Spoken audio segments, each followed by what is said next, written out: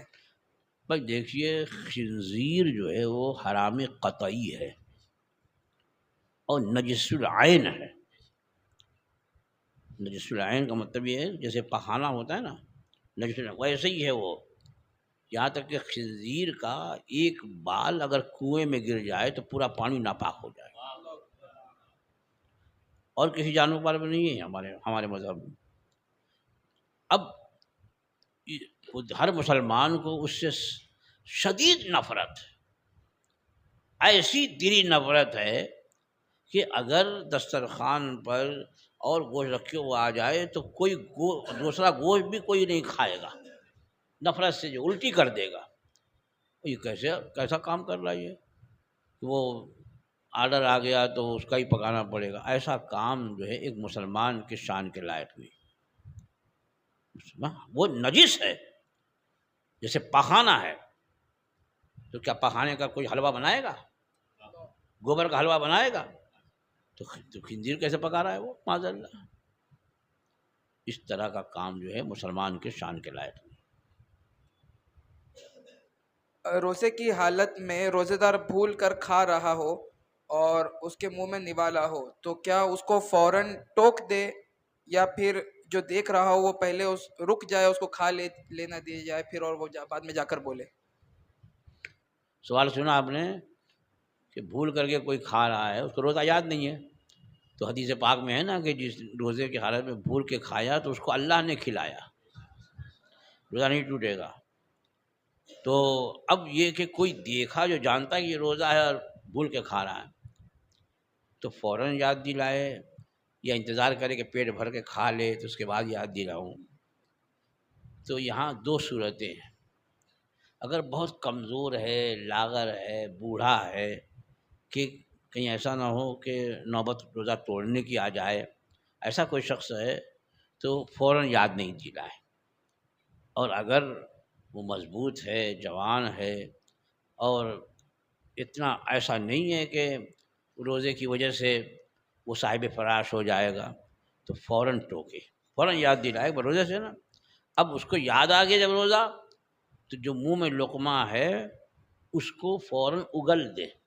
یہ نہیں کہ منہ میں لے لیا ہے تو کیا کرے اب اندر کر لے، نہیں، فوراً اس کو اگل دے، تب تو روزہ ہو جائے گا۔ اور اگر نگل گیا تو روزہ ٹوٹا، ہو سکتا کفارہ بھی لازم آئے اگر اس کی شرط پائی جائے تو اس لیے بہرحال بھول کر کے کھا رہے ہو، جیسی یاد آئے ویسے ہی اس کو اگل دے۔ کوئی بوڑھا اور کمزور شخص ہے تو اس کو یاد دینے میں تھوڑا توقف کرے، لیکن اگر کوئی طاقتور ہے، تندرست ہے، اسے فوراً یاد دلائے۔ اعتکاف میں بیٹھنے والوں کو آخری دن جو ہے انہیں مسجد کے پیسے سے انہیں امامہ، چادر، پھول وغیرہ بطور ہدیہ دیا جاتا ہے، تو کیا یہ دیا جا سکتا ہے مسجد کے پیسوں سے؟ مسجد کے پیسے سے یہ سب کام نہیں ہوگا۔ مسجد کا پیسہ ہے تو مسجد میں خرچ کرے، امام کو تنخواہ دیں، مسجد کے اخراجات میں صاف صفائی، رنگ روغن میں مسجد سے متعلق جو مصارف ہیں انہی میں مسجد کی رقم خرچ کی جائے گی، ادھر ادھر نہیں خرچ کی جائے گی کہ بھائی یہ لوگ اعتکاف ہے، اپنے پاس سے لگاؤ نا بھائی۔ اگر ان کی واقعی معتکفین کی توقیر اور عزت اور تعظیم کرنی ہے تو آپ ٹرسٹی لوگ چندہ کرو، اپنی جیب سے لگاؤ، ثواب بھی ملے گا اس تعظیم اور توقیر کا۔ تو لیکن مسجد کے پیسے ہر نہیں ملے۔ یہ نہیں بڑا اچھا پایا، مسجد میں رکھا ہوا ہے تو ہم ٹرسٹیوں کا نام بھی ہوگا، فلاں ٹرسٹی تھا، فلاں صدر صاحب تھے، تو سب کو امامہ بھی بانٹتے تھے، نذرانہ بھی دیتے تھے، اور یہ صدر صاحب آئے ہیں تو کچھ نہیں دیتے۔ ارے اپنے نام کے لیے مسجد کا خرچ کرو گے، ٹھیک ہے، آپ اپنی جیب سے لگائیے، یا اور جو ٹرسٹی ہیں وہ سب آپس میں کے چندہ کریں۔ اور یا کوئی اور ایسا ہے محلے میں سرمایہ دار، وہ کہے بھائی جتنے متکفین ہیں میری طرف سے ان کے لیے یہ ہدیہ ہے، میری طرف سے یہ تحفہ ہے، تو اس میں حرج نہیں ہے، مسجد کا پیسہ نہیں خرچ کرے۔ کیا بالغ لڑکا اور لڑکی کو زکوٰۃ دی جا سکتی ہے، اور لڑکا اور لڑکی کب بالغ ہوتے ہیں؟ سوال یہ کہ بالغ لڑکا اگر وہ شرعاً فقیر ہے، نہیں کہ جو بالغ ہو گیا فوراً دے دیا، شرعاً فقیر۔ بالغ اور نابالغ کیا ہے؟ اگر خود وہ جو بالغ ہے، لڑکا ہے کہ لڑکی ہے، اگر شرعاً فقیر ہیں، شرعاً فقیر کا مطلب یہ کہ اس کے پاس 52.5 تولہ چاندی، یعنی 612 گرام چاندی یا اس کی قیمت، اب بازار بھاؤ لگا لیجیے کتنی قیمت ہوگی آج کل 612 گرام چاندی کی، زیادہ 40-45 ہزار ہے، اور روپیہ بھی نہیں ہے، لیکن اس کے پاس حاجت اصلیہ کے علاوہ کچھ سامان ہے جس کی قیمت 612 گرام چاندی قیمت کے برابر ہے تو وہ بھی جو ہے شرعاً فقیر نہیں ہے، یہ یاد رکھیے گا۔ کچھ لوگ سمجھتے ہیں نا مستحق زکوٰۃ ہونے کے لیے جو ہے وہ بیوہ ہو اور یتیم ہو اور لنگڑا ہو اور لولا ہو اور نابینا ہو، ایسا دے رہے ہیں اور اس کے پاس جو ہے بینک بیلنس پورا موجود ہے، تو نہیں۔ اگر شرعاً وہ مالدار ہے، شرعاً مالدار مطلب وہی کہ جس کے پاس 612 گرام چاندی ہو یا 612 گرام چاندی کی قیمت ہو یا اتنی قیمت کا سامان ہو اس کے پاس ہائے تسیہ کے علاوہ، یعنی ہائے تسیہ جیسے گھر رہنے کا مکان ہے یا استعمال کا برتن ہے، پہننے کے کپڑے ہیں، بستر ہے، سواری ہے، یہ جو ضرورت کے سامان ہیں، ان کے علاوہ سامان بھی اگر اس کے پاس ہے جس کی قیمت 612 گرام چاندی کی قیمت کے برابر ہو جائے تو اب وہ شرعاً غنی ہے، زکوٰۃ نہیں لے سکتا، اور جان کر کے کہ اس کے بعد اتنا ہے پھر آپ دیں گے تو زکوٰۃ بھی ادا نہیں ہوگی۔ تو بالغ ہے اور شرعاً فقیر ہے۔ اب آپ نے فقیر کا مطلب سمجھ لیا ہوگا، یہ زکوٰۃ کے مسئلے میں اس کو بہت اچھی طرح یاد رکھنا چاہیے۔ شرعاً اگر فقیر ہے اور بالغ ہے تو اس کا ہی قبضہ کافی ہے، یعنی اس کو دے دیا، مالک بنا کر قبضہ دے دیا، یعنی اس کے باپ کو نہیں دے، اسی کو دے، اگر بالغ ہے تو قبضہ ہو گیا۔ ہاں نابالغ ہے اور اس کا باپ شرعاً فقیر ہے، نابالغ خود تو اس کے پاس جو ہے نہیں ہے لیکن باپ کے پاس بھی نہیں ہے اتنا، تب یہ بچے کو دے سکتے ہیں، بچے دے، اور بہت چھوٹا بچہ ہے کہ نہیں سمجھتا ہے تو اس کو دینا ہے تو اس کے ولی یعنی باپ یا باپ نہ ہو تو دادا جو بھی ہو اس کو وہ رقم دے دیں کہ وہ اس پر خرچ کرے، کہ ولی کا قبضہ جو ہے اس نابالغ کا قبضہ مانا جائے گا۔ بس حضرت اگر بچہ بالغ ہے لیکن کالج وغیرہ جاتا ہے اور اس کے والد وغیرہ والدین کے پاس ہی رہتا ہے اور ان کے پاس الحمدللہ مال و دولت ہے، لیکن کچھ لوگوں کو دیکھا گیا کہ ویسے بچوں کو پکڑ کے یعنی ہلا شرعی کراتے ہیں، تو یہ کیا درست ہے؟ کہ بچہ اگر بالغ ہے اس کے پاس کچھ نہیں ہے تو ماں باپ کا بھی، وہ نابالغ ہو تو باپ کا اعتبار ہوتا ہے اور بالغ ہے تو کچھ اس کا اعتبار ہے۔ اگر اس کے پاس اتنا نہیں جتنا میں نے بتایا 52.5 تولہ چاندی یعنی 612 گرام چاندی یا اس کی قیمت یا اس کی قیمت کا سامان ہائے تسیہ کے علاوہ اس کے پاس نہیں ہے تو شرعاً فقیر ہے، اس کو زکوٰۃ دیں گے تو ادا ہو جائے گی۔ حضرت جیسے کہ شادی کے بعد بہت سارے لوگ الگ رہتے ہیں، یہاں پر گھر وغیرہ چھوٹے ہیں، جیسے گھر وغیرہ چھوٹے ہوتے ہیں تو فیملی زیادہ رہ نہیں پاتی ہے، تو بہت سارے کسی فیملی میٹر کی وجہ سے پرابلم کی وجہ سے شادی کے بعد الگ رہتے ہیں، لیکن ان کے پاس اتنا پیسہ وغیرہ نہیں ہے جمع، اور اوپر سے 1.5 روپے قرض بھی ہے، لیکن اتنا اس وقت حضرت کما رہے ہیں کہ کھا پی کے مطلب ٹھیک ٹھاک ہیں، بھاڑا بھر رہے ہیں اور بھی جو ضرورت ہے پوری ہو رہی ہے، لیکن پھر بھی 1.5-2 لاکھ روپے قرض ہے اور گھر سے الگ رہ رہے ہیں، مطلب والد کے ساتھ نہیں رہ رہے ہیں، الگ رہ رہے ہیں، تو ایسے شخص کو حضرت زکوٰۃ دے سکتے ہیں یا نہیں؟ تم نے سوال میں بلا وجہ بار بار الگ الگ ساتھ میں رہے گا اور اس کے پاس اگر خود اس کی ملکیت نہیں ہے تو نہیں دے سکتے؟ بھائی الگ رہ رہا ہے اس کو ضرورت کیا ہے، الگ رہ رہا ہے کہ ساتھ میں رہ رہا ہے؟ جب بالغ ہے تو اس کا اعتبار ہوگا۔ اب بالغ ہے مطلب شادی شدہ ہے، آپ خود بول رہے ہو کہ وہ جو اتنا کماتا ہے وہ سب جو ہے خرچ کر دیتا ہے، گھر کا بھاڑا دیتا ہے، یہ دیتا، ختم ہے، تو اس کے پاس جب خود نہیں ہے، ہاں ہو سکتا ہے کہ سونا وغیرہ دیا ہو اس کے ماں باپ نے کہ اپنی بیوی کو پہنا، تو یہ مالک سے شوہر ہوتا ہے، اگر اتنا سونا ہے چاہے الگ رہتا ہو کہ ساتھ میں رہتا ہو، اگر سونا جو ہے تھوڑا بھی ہوگا تو آج کل تو 1 تولہ سونا 10 گرام سونا 50,000 کا ہے، تو نصاب چاندی کی نصاب ہوتی ہے وہ تو پورا ہو گیا، بھلے وہ زکوٰۃ فرض نہیں ہوئی لیکن وہ شرعاً غنی مانا جائے گا، اس کے پاس جو ہے وہ 612 گرام چاندی کے برابر، چاندی کی قیمت کے برابر سامان ہے، وہ کیا ہے 10 گرام سونا ہے، اس لیے اس کو زکوٰۃ نہیں دے سکتے، اور یہ نہیں ہے تو چاہے الگ رہتا ہو کہ ساتھ میں رہتا ہو، اگر اتنا مال نہیں ہے اس کے پاس تو اس کو زکوٰۃ دینے میں کوئی حرج نہیں۔ سالی کی بیٹی یعنی میری بیوی کی بھانجی، کیا اس سے نکاح ہو سکتا ہے؟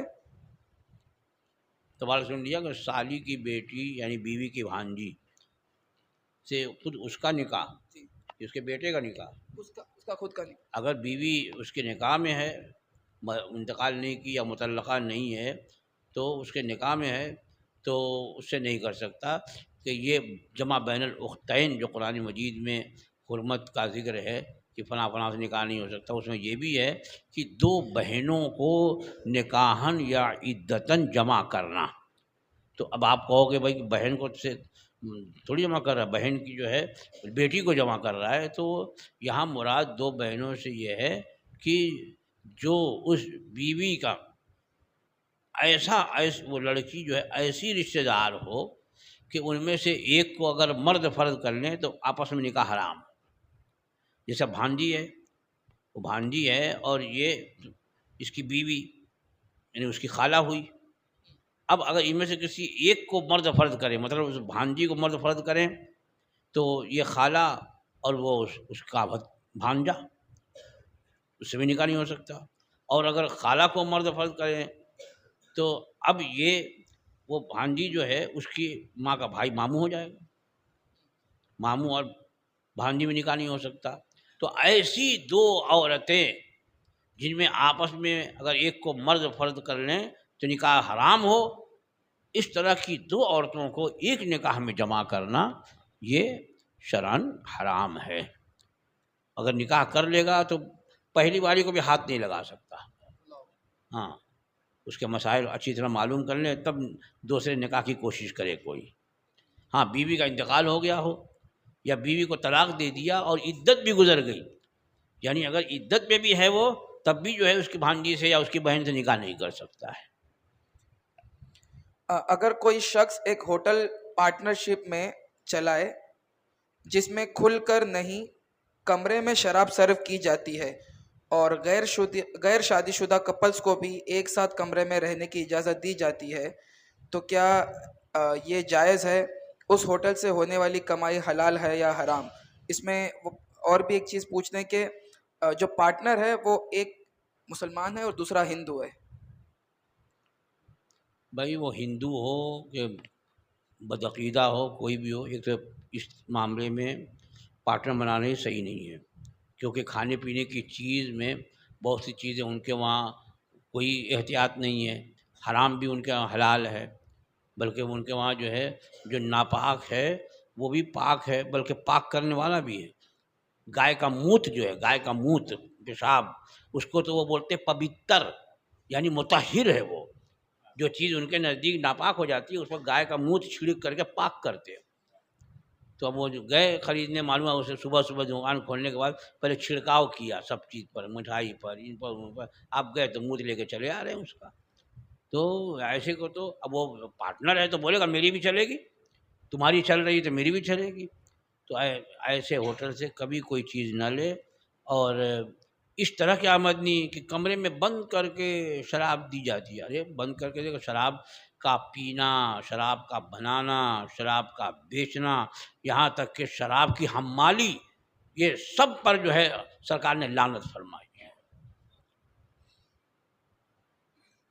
تو جلدی کرو.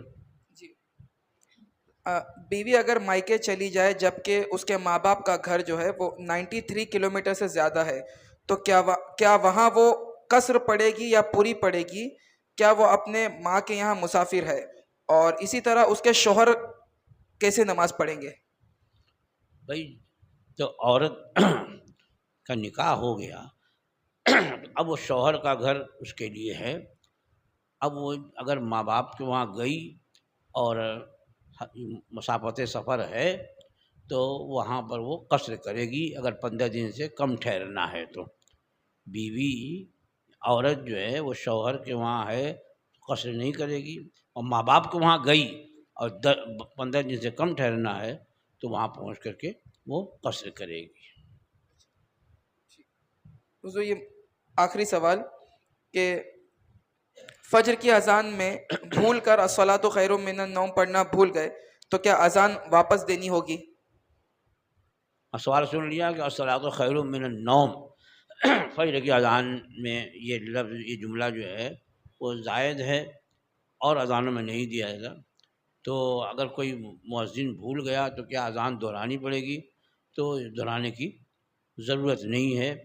ہاں، اور جو جملے ہیں جیسے اشہد ان لا الہ الا اللہ یا حی علی الصلاۃ یا حی علی الفلاح، یہ بھول جائے، چھوٹ جائے تو اس کا اعادہ کرنا ہوگا۔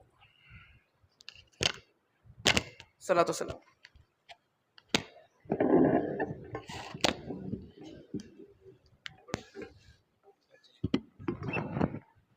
مصطفیٰ جان رحمت پہ لاکھوں سلام، شمع بز میں ہدایت پہ لاکھوں سلام، ہم غریبوں کے آقا پہ بے حد درود، ہم فقیروں کی سربت پہ لاکھوں سلام، غوث اعظم امام تقی والنقی، جلوہ شان قدرت پہ لاکھوں سلام، کاش محشر میں جب ان کی آمد ہو اور بھیجے سب ان کی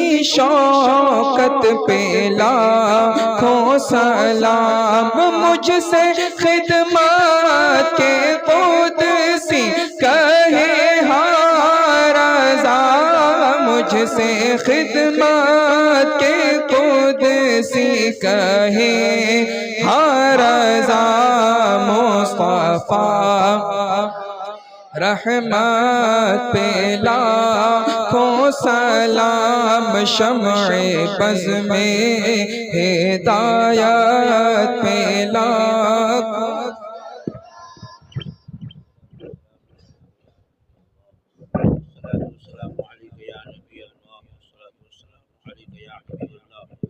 الصلاة والسلام عليك يا خير خلق الله وعلى آلك وأصحابك يا رسول الله صلى الله تعالى عليك وسلم. اللهم صل على سيدنا مولانا محمد صلاة تنجينا بها من جميع الأهوال والآفات، وتقضي لنا بها جميع الحاجات، وتطهرنا بها من جميع السيئات، وترفعنا بها عندك أعلى الدرجات، وتبلغنا بها أقصى الغايات من جميع الخيرات في الحياة وبعد الممات، إنك على كل شيء قدير. اللهم صل على سيدنا مولانا محمد ما اختلف الملوان وتعاقب الأسران وكر الجديدان واستقل الفرقدان، وبلغ روحه وأرواح أهل بيته من التحية والسلام، وبارك وسلم عليه كثيرا. اللهم ربنا تقبل منا إنك أنت السميع العليم، وتب علينا إنك أنت التواب الرحيم. يا رب بالمصطفى بلغ مقاصدنا، يا رب بالمصطفى بلغ مقاصدنا، واغفر لنا ما مضى يا واسع الكرم. یا اللہ، یا رحمان، یا رحیم، دل مارا کن مستقیم، بحق ایاک نعبد و ایاک نستعین. الہ العالمین، ملکہ، بادشاہہ، پروردگارہ، بندہ نوازا، یہاں جو کچھ بھی تیرا اور تیرے محبوبان بارگاہ کا ذکر جمیل ہوا، جو بھی مسائل شرعیہ بیان ہوئے، پروردگارہ ان سب کو تو اپنے کرم سے قبول فرما، اور ان میں جو غلطیاں ہو گئی ہوں پروردگارہ اپنے کرم سے اسے معاف فرما دے. الہ العالمین، یہاں جتنے حاضرین ہیں سب کی حاضریوں کو قبول فرما، ہم سب لوگوں کو علم نافع عطا فرما، عمل صالح کی توفیق عطا فرما، آنے والے مقدس مہینے کی قدر کرنے اور اس کے حقوق ادا کرنے کی ہم سب کو توفیق عطا فرما. پروردگارہ رمضان المبارک میں جن لوگوں کی بخشش ہونے والی ہے ان میں ہمیں بھی درج فرما لے. الہ العالمین، رمضان المبارک میں ہمارے لیے روزوں کو آسان فرما، رات کے قیام کو آسان فرما، اور ہمیں جی لگا کر کے شب و روز رمضان المبارک میں عبادت کی توفیق عطا فرما. ہر طرح کی خلاف شرع حرکتوں سے ہمیں باز رہنے کی توفیق عطا فرما. ہم سب لوگوں کو سچی توبہ کی توفیق عطا فرما اور اپنی توبہ پہ قائم رہنے کی توفیق عطا فرما. ہر فرض، ہر واجب و سنتوں کو ان کے وقتوں پر ادا کرنے کی توفیق عطا فرما.